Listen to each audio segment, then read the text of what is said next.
औज़ुबिल्लाहिमिनश्शैतानिर्रजीम बिस्मिल्लाहिर्रहमानिर्रहीम अस्सलामु अलैकुम वरहमतुल्लाहि वबरकातुहू। रमज़ान एंड कुरान सीरीज़ का आज हमारा सेकंड डे है और आज रोज़ा भी दूसरा ही है। तो रमज़ान और कुरान सीरीज़ का जो आज का दिन है, इसमें हम कुरान पारा नंबर 2 का ख़ुलासा कुरान देखेंगे कि अल्लाह ताला ने जो दूसरा पारा है उसमें हमसे क्या बयान किया है। तो हम शुरू करते हैं उसका ख़ुलासा कुरान और उसके कुछ पॉइंट्स मैं आपके सामने रखती हूँ। तारुफ़ इसका है सयकूल है। इस पारे का नाम कुरान पाक का दूसरा पारा है जो सूरतुल बकरा की ही आयात पर मुश्तमिल है। इस पारे में अल्लाह ताला ने जिन बातों का जिक्र किया है इनमें से खसूसियत की हामिल ये हैं: तब्दीली किबला, उम्मत वस्त, याद खुदा, सब्र नमाज से मदद, आजमाइश, ज़िक्र, तौहीद, मोहब्बत इलाही, मुआशरती ज़िंदगी के लिए अहकामात इलाही और तालूत व जालूत की जंग में शामिल। इन सब का ख़ुलासा जो है वो मैं आपके सामने यहाँ पर पेश करती हूँ। तब्दीली किबला जो है, इस पारे के शुरू में ही तब्दीली किबला का हुक्म नाजिल हुआ। हज़रत मोहम्मद सल्लल्लाहु अलैहि वसल्लम को अल्लाह ताला ने हुक्म दिया कि वो नमाज में अपना रुख बैतुल मुक़द्दस की बजाय खाना काबा की तरफ करें। और उम्मत वस्त, फिर अल्लाह ने फरमाया कि ए मुसलमानों, इस तरह तो हमने तुम्हें एक उम्मत वस्त बनाया है ताकि तुम दुनिया के लोगों पर गवाह रहो और रसूल तुम पर गवाह रहें। याद खुदा, और फिर आयत नंबर 152 में अल्लाह ताला ने फरमाया कि तुम मुझे याद रखो, मैं तुम्हें याद रखूँगा, और तुम मेरा शुक्र बजा लाओ और नाशुक्री मत करो। सब्र और नमाज से मदद अल्लाह ताला ने यहाँ पर कहा है मुसलमानों के वो मांगे, जिसमें कहा या अय्युहल्लज़ीना आमनुस्ताईनु बिस्सब्रि वस्सलात। उम्मत मोहम्मद का उम्मत वस्त की हैसियत से अल्लाह के नबी की तबलीग को दुनिया में पहुँचाना और फैलाना फ़र्ज़ है और ये एक बेहद मुश्किल और नाजुक ज़िम्मेदारी है। इसमें कामयाबी हासिल करने के लिए अल्लाह ने फरमाया, ए ईमान वालों, मदद हासिल करो सब्र और नमाज के ज़रिए से, बेशक अल्लाह सब्र करने वालों के साथ है। इन्नल्लाह मअस साबिरीन, बेशक आजमाइश, इसमें आजमाइश बयान की गई है कि अल्लाह ताला ने फरमाया कि अल्लाह ताला हमें आजमाएंगे ज़रूर, खौफ व ख़तर से हमें आजमाएंगे, फ़ाका कशी से, जानो माल के नुकसानात और आमदनियों के घाटे में मुब्तला करके तुम्हारी आजमाइश, यानी कि हम लोगों की, इंसानों की आजमाइश करेंगे। और ऐसे हालात में जो लोग सब्र करें उन्हें खुशखबरी दे दो, उन पर आपके रब की तरफ से बड़ी इनायात होगी, उसकी रहमत इन पर साया करेगी और ऐसे ही लोग राह रास्त पर हैं। ये आयात 155 से लेकर 157 का तर्जमा है।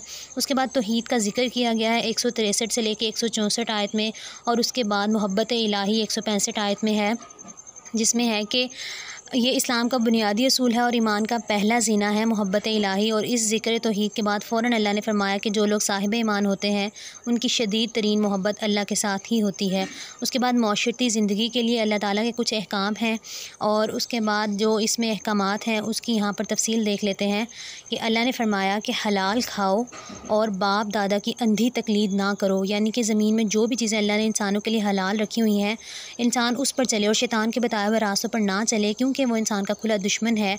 वो तुम्हें बदी और फहश का हुक्म देता है, और पाक चीज़ें बेतकल्लुफ़ खाओ और अल्लाह का शुक्र अदा करो।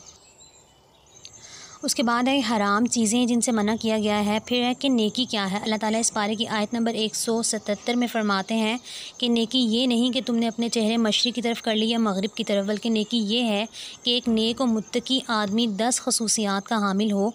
वो आदमी दिल से माने अल्लाह को, यौम आखिरत को, मलाइका को, अल्लाह की नाजिल की हुई किताब कुरान पाक को और अल्लाह के पैगम्बरों को। अल्लाह की मोहब्बत में अपना दिल, पसंद, माल, रिश्तेदारों, यतीमों, मस्कीनों, मुसाफिरों में बाँटे, मदद के लिए हाथ फैलाने वालों और ग़ुलामों की रिहाई, नमाज कायम करे, ज़कात दे, जब अहद करे तो वफ़ा करे, तंगी और मुसीबत के वक्त में, और हक़ को बातिल की जंग में सब्र करे। इसके बाद फिर 178 आयत जो है उसमें कसास के बारे में है कि अल्लाह ने फरमाया कि आज़ाद के बदले आज़ाद, ग़ुलाम के बदले ग़ुलाम, औरत के बदले औरत को ही कत्ल किया जाए। याद रखो कसास में ज़िंदगी है। उसके बाद है खून बहा, 178 से लेकर 179 तक जो है वो खून बहा के बारे में आयात हैं। और उसके बाद वसीयत है, आयत नंबर 180 में अल्लाह फरमाता है कि तुम में से किसी की मौत का वक्त आए तो अपने वारिसों के बारे में मारूफ़ तरीके से वसीयत करे। उसके बाद रोज़े हैं। रोज़ों के बारे में यहाँ पर जो आयात हैं उनका मैं सबसे आखिर में मुताला करके आपके सामने पेश करूँगी। तो सबसे पहले देख लेते हैं रोज़ों के बारे में अल्लाह ताला ने क्या फ़रमाया। अल्लाह ताला ने फ़रमाया कि लोगों जो ईमान लाए हो, तुम पर रोज़े फ़र्ज़ किए गए हैं जिससे तुमसे पहले अम्बिया के पैरों पर फ़र्ज़ किए गए। इससे तवक्का है कि तुम में तवक्का की सिफ़त पैदा होगी। अल्लाह ने रमज़ान के महीने के रोज़े फ़र्ज़ करार दिए हुए हैं सिवाय मुसाफिर या मरीज़ के, जो बाद में अपने रोज़े पूरे कर ले। रोज़ा ना रख सकने का फ़िदिया एक मस्कीन को खाना उसके बाद रमज़ान की अज़मत के बारे में 185 आयत में बयान किया गया है और 186 आयत जो है उसमें है कि अल्लाह करीब है, जिसमें है इसका तर्जमा इस तरह से है कि अल्लाह ताला फरमाता है कि ए नबी मेरे बंदे, अगर तुमसे मेरे मुतल्लिक पूछें तो उन्हें बता दो कि मैं उनसे करीब ही हूँ, पुकारने वाला जब मुझे पुकारता है तो मैं उसकी पुकार को सुनता हूँ और जवाब देता हूँ। और रमज़ान में अज़दवाजी ताल्लुकात के बारे में है 187 आयत, और 187 आयत ही जो है औकात सहर, इफ्तारी और एतकाफ़ के बारे में है, और 188 आयत जो है वो रिश्वत के बारे में है, और 188 से लेके 189 तक और 190 आयत नंबर में है कि राह खुदा में लड़ो। उसके बाद अल्लाह ताला फरमाता है कि तुम अल्लाह की राह में उन लोगों से लड़ो जो तुम से लड़ते हैं, मगर ज़्यादती ना करो, बेशक अल्लाह ताला ज़्यादती करने वालों को पसंद नहीं करता। और 195 आयत में है कि राह खुदा में ख़र्च करो। 197 आयत हज के आदाब हैं, और 215 जो आयत नंबर है उसमें भलाई पर ख़र्च, यानी कि अल्लाह ताला फरमाता है कि लोग पूछते हैं कि हम क्या ख़र्च करें, जवाब दो कि जो माल भी तुम खर्च करो अपने वालिदैन पर, रिश्तेदारों पर, यतीमों, मस्कीनों और मुसाफिरों पर ख़र्च करो, और जो भी भलाई तुम करोगे अल्लाह ताला उससे बाखबर है। और उसके बाद आयत नंबर 219 में राह खुदा में क्या ख़र्च करें इसके बारे में बयान किया गया है। आयत नंबर 220 में यतीमों से सलूक के बारे में, और आयत नंबर 221 में मुशरिक मर्द या औरत से शादी के बारे में, जिसमें अल्लाह ताला फरमाता है कि तुम मुशरिक औरतों से निकाह हरगिज़ ना करना जब तक वो ईमान न ले आएँ। एक मोमिन लोंडी मुशरिक शरीफ ज़ादी से बेहतर है, अगरचे वो तुम्हें बहुत पसंद हो, और अपनी औरतों के निकाह मुशरिक मर्दों से कभी ना करना जब तक कि वो ईमान ना ले आए। एक मोमिन गुलाम जो मुशरिक है वो शरीफ से बेहतर है, अगरचे वो तुम्हें बहुत पसंद हो। ये लोग तुम्हें आग की तरफ बुलाते हैं, और अल्लाह अपने अज़न से तुमको जन्नत और मग़फ़िरत की तरफ बुलाता है।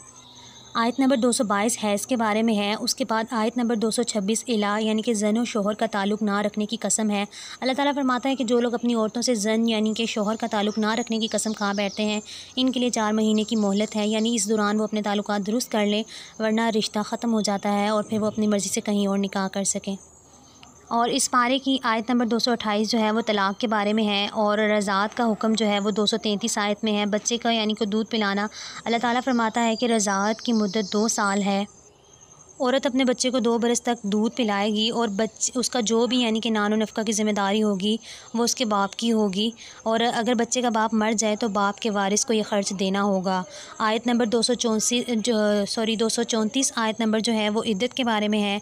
इसके बाद अल्लाह ने बेवा की इद्दत का ज़िक्र किया है कि बेवा 4 महीने और 10 दिन तक इद्दत पूरी करे। इसके बाद अगर वो कहीं और निकाह करना चाहे तो उसको मुकम्मल इजाज़त है। और आयत नंबर 240 बीवी के मुतल्लिक़ वसीयत है।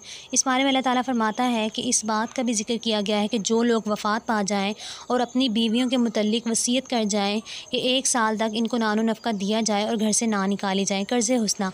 इसमें आयत नंबर 245 कर्ज़े हुस्न के बारे में है। अल्लाह ताला फरमाता है कि तुम में कौन है जो अल्लाह को कर्ज़े हुस्न दे ताकि अल्लाह उसे कई गुना बढ़ा चढ़ा कर वापस कर दे। इससे मुराद ये है कि जो माल राह खुदा यानी कि नेकी के जज्बे से ख़र्च किया जाए, ना कि नफ्सियाती गर्ज़ से, वो कर्ज़े हुस्न है। उसके बाद है कलील मुसलमान कसीर काफ़रों पर फ़तह पाते हैं। आयत नंबर 246 से लेकर 251 तक। इस पारे के आखिर में अल्लाह ताला ने एक वाक़े का ज़िक्र किया है कि हज़रत मूसा के बाद सरदारान बनी इसराइल अपने इस अहद के बनी समूइल के पास आए और अर्ज़ की अल्लाह के रास्ते में जहाद करने के लिए उनकी रहनुमाई के लिए कोई बादशाह मुकर्रर करें।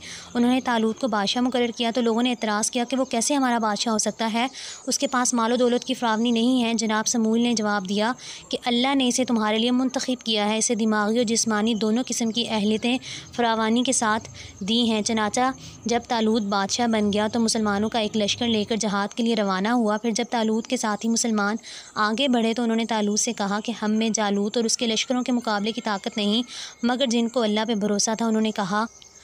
बारहा ऐसा हुआ है कि एक कलील गिरोह वो अल्लाह के अज़न से बड़े गिरोह वो काफिर इन पर गालिब आया। चनाचा लड़ाई शुरू हुई, मुसलमान बेजिगरी से लड़े, अल्लाह ने उन्हें अपनी ताईद से फ़तह याब किया। सबसे अहम बात यह है कि तालूत के लश्कर में एक कम सिन नौजवान हज़रत दाऊद अलैहिस्सलाम थे। लड़ाई के मैदान में फ़लस्तीनियों का बहुत बड़ा नामी गिरामी पहलवान जालूत मुकाबले के लिए तालूत के लश्करियों को ललकार रहा था और किसी को उसके सामने मुकाबले में आने की हिम्मत ना पड़ी। ऐसे में हज़रत दाऊद अलैहिस्सलाम मुकाबले पर आए और आते ही उसे कत्ल कर दिया। इस बहादुरी के कारनामे ने जनाब दाऊद अलैहिस्सलाम को तमाम इसराइली कौम की आँख का तारा बना दिया। तालूत ने अपनी बेटी इनसे ब्याह दी और आखिरकार वही इसराइली कौम के फरमानरवा और बादशाह बने। तो ये थी दूसरा पारा की जो भी ख़ास इसकी हेडिंग्स थी वो मैंने आप लोगों के सामने बयान कर दी हैं। अब जो है इस पारे में जो दुआ आती है जो हम अक्सर करते हैं वो दुआ भी मैं आप लोगों के साथ शेयर करती हूँ आखिर में। उससे पहले जो है मैं यहाँ पर रोज़े के बारे में कुछ आयात नाजिल हुई हैं वो मैं उसकी तजवीद और उसका तर्जमा आप लोगों के सामने यहाँ पर पढ़ के आप लोगों को सुना देती हूँ और फिर हम दुआ देखते हैं इंशाल्लाह। तो मैं वो शुरू करती हूँ। बिस्मिल्लाहिर्रहमानिर्रहीम। या अय्युहल्लज़ीना आमनू कुतिबा अलैकुमुस्सियामु कमा कुतिबा अलल्लज़ीना मिन क़ब्लिकुम लअल्लकुम तत्तकून। ए लोगो जो ईमान लाए हो, तुम पर रोज़े फ़र्ज़ कर दिए गए जिस तरह तुमसे पहले अम्बिया के पैरोकारों पर फ़र्ज़ किए गए थे। उससे तवक्का है कि तुम में तक़वा की सिफ़त पैदा होगी। अय्यामन मादूदातिन फ़मन काना मिनकुम मरीज़न औ अला सफ़रिन फ़इद्दातुन मिन अय्यामिन उख़रा वलल्लज़ीना युतीकूनहु फ़िदयतुन तआमुन मिस्कीन फ़मन ततवव्वा ख़ैरन फ़हुव ख़ैरुल लहु व अन तसूमु ख़ैरुल लकुम इन कुंतुम तअलमून। शहरुर रमज़ानुल्लज़ी उन्ज़िला फ़ीहिल क़ुरआन हुदन लिन्नासि व बय्यिनाति मिनल हुदा वल फ़ुरक़ान। चंद मुकर्रर दिनों के रोज़े अगर तुम में से कोई बीमार हो या सफ़र पर हो तो दूसरे दिनों में उतनी ही तादाद पूरी करे, और जो लोग रोज़ा रखने की कुदरत रखते हैं फिर ना रखें तो वो फ़िदिया दें। एक रोज़े का फ़िदिया एक मस्कीन को खाना खिलाना है, और जो अपनी खुशी से कुछ ज़्यादा भलाई करे तो ये उसके लिए बेहतर है। लेकिन अगर तुम समझो तो तुम्हारे हक़ में अच्छा यही है कि रोज़ा रखो। रमज़ान वो महीना है जिसमें कुरान नाजिल किया गया जो इंसानों के लिए सरासर हिदायत है और ऐसी वाज़ह तालीमात पर मुश्तमिल है जो राह रास्त दिखाने वाली और हक़ व बातिल का फ़र्क खोल कर रख देने वाली है। तो ये जो थी रमज़ान से मुतल्लिक़ आयात अल्लाह ताला ने दूसरे पारे में नाजिल की जो मैंने आपके सामने तजवीद और तर्जमा यहाँ पर पेश किया। अब इसके बाद जो अल्लाह ताला ने इस पारे में हमें दुआ सिखाई है जो हम अक्सर मांगते हैं, तो वो दुआ ये है। बिस्मिल्लाहिर्रहमानिर्रहीम। रब्बना आतिना फ़िद दुनिया हसनतम व फ़िल आखिराति हसनतम व क़िना अज़ाबन्नार।